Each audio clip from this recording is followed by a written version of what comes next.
It's Monday, December 10. This is the news on PBCJ. I am Simone Absalom.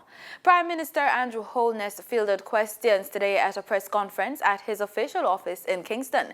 He addressed issues currently dominating public discourse, such as the recent Auditor General's Petrojam report.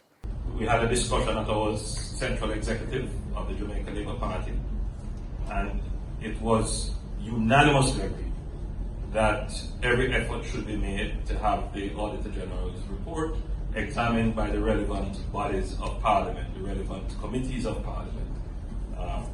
And so the leader of government business will caucus with the government members of the committee, the PAC, to ensure that at the earliest possible practical time that the report is brought for the scrutiny and supervision. And I have some more to say on that later. I want to start as well by acknowledging what was said in the papers on Sunday by former Minister Wheatley regarding his own acceptance of the report. I thought that it is important that, as the former minister, that he embraces the report. It is also important that he accepts that there were areas in the report which clearly indicated where there was not the expected standard of discharge of public duties. The Central Executive of the Jamaica Labour Party says it is of the view that the Auditor General's report on Petrojam and the Petroleum Corporation of Jamaica be placed before the Public Accounts Committee of Parliament as soon as possible. According to a statement from the JLP following a meeting of the executive on the weekend, quote, the Central Executive affirmed that maintenance of public trust in public institutions is crucial to the proper functioning of our democracy, and reaffirmed its position that instances of misuse of public funds and nepotism should not go unsanctioned. End quote. The ruling party's response comes after opposition member of Parliament, Peter Bunting, accused the government of making a, quote, hypocritical approach, end quote, in its push to prevent the PAC from examining the findings of the Petrojam audit report. The organization says it supports the actions taken by the leader of the Jamaica Labour Party and the Prime Minister, Andrew Holness, in this matter and looks forward to his announcement on further action to be taken. The first of 3 regulated casinos should be up and running by the start of 2020. Speaking at a seminar on hospitality industry and casino operations in Montego Bay on Friday, Tourism Minister Edmund Bartlett insisted that Jamaica will not be a casino destination. The minister did not provide details on the proposed casino operation, but said it was expected to add 2% to the country's gross domestic product, as it was felt that 3 million stopover visitors and earnings of US $3 billion would be a key outcome.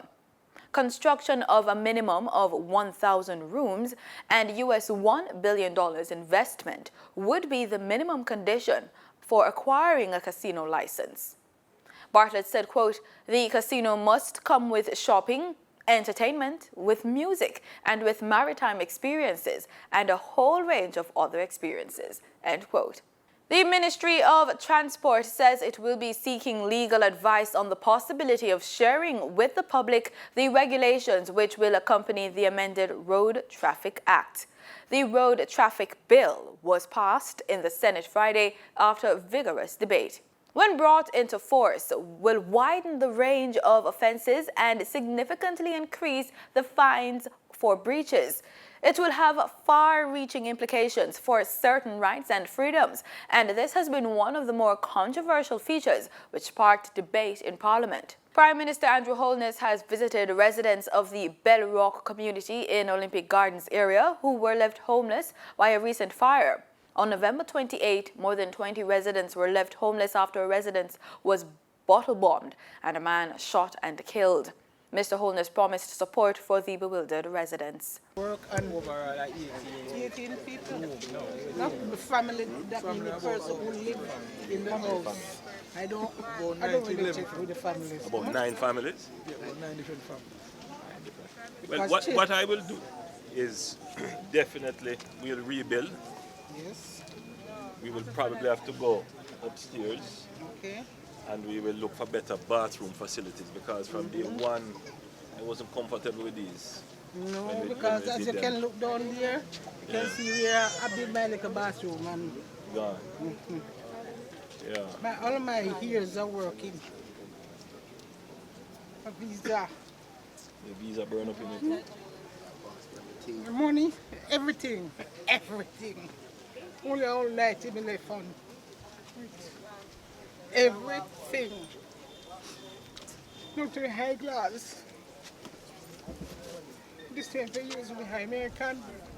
How do this on? Anyway, no worry. Me give you my commitment that I will have it rebuilt for you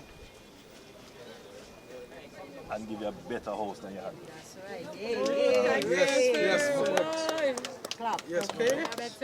The community was one of the first stops for the Prime Minister, who returned to the island last week after attending the G20 summit in Buenos Aires, Argentina.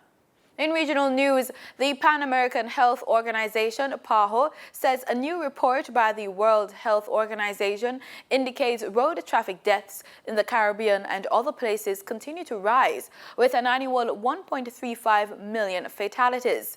On Friday, PAHO says the World Health Organization Global Status Report on Road Safety 2018 revealed that road traffic injuries are now the leading killer of children and young people aged 5 to 29 years. It says the region of the Americas, including the Caribbean, accounts for 11% of global road traffic deaths at nearly 155,000 deaths per year. The WHO Global Status Report indicates the rates of death relative to the size of the world population have stabilized in recent years. Venezuelans went to the polling station Sunday to elect municipal council members, but analysts predicted low record turnout, citing mistrust in the process, the banning of opposition parties, and widespread exhaustion amid the ongoing socio-economic crisis. The elections come 1 month before President Nicolas Maduro begins his second 6-year term after winning an election in May termed illegitimate by the political opponents, the European Union, the United States, and of most of Latin America. We go to Cuba. Last Thursday, CARICOM Cuba commemoration was celebrated in the capital, Havana. Richard Richards provides the details. CARICOM Cuba's Commemoration Day was celebrated last Thursday in Havana at the venue of the Cuban Ministry of Foreign Relations. CARICOM Cuba's Day commemorates the bold decision taken by the leaders of Barbados, Guyana, Jamaica, and Trinidad and Tobago the 8th of December 1972 by establishing diplomatic relations with Cuba. At the venue of this event in Havana, the ambassador of Guyana to Cuba, His Excellency Abdul Halim Mahid, explained the magnitude of such an historical act. Those 4 CARICOM member states, by the sheer force of Caribbean unity, terminated the U.S.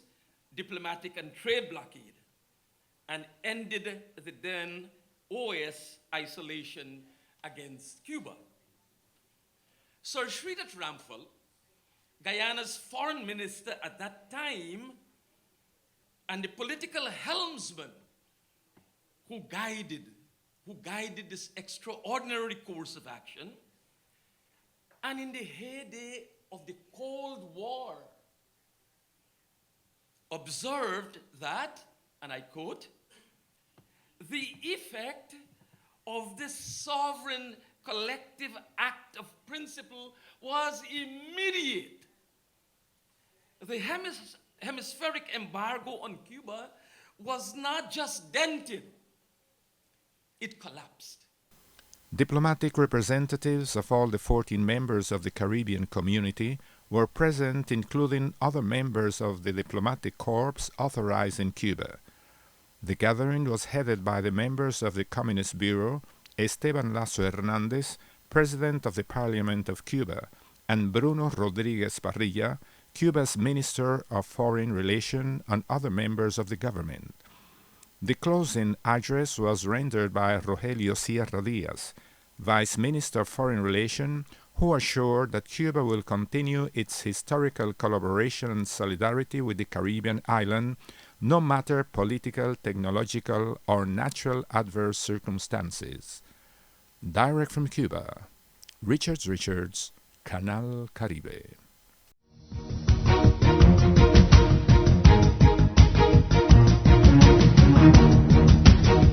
In sports, Bangladesh defeated West Indies by 5 wickets in the opening one-day international of the 3-match series at Sher Bangla National Stadium on Sunday. West Indies scored 195 for 9 or 50 overs, with Shai Hope top scoring with 43 runs. Kimo Paul added 36, while Ruston Chase 32 and Marlon Samuels 25 offered support against Mashraf Mortaza, who claimed 330, and Rahman, who claimed 3 for 35. In their reply, Bangladesh got 196 with a loss of 5 wickets off a mere 35.1 overs. And that's it for the news. Thanks so much for making it PBCJ. Remember, we are the People's Station.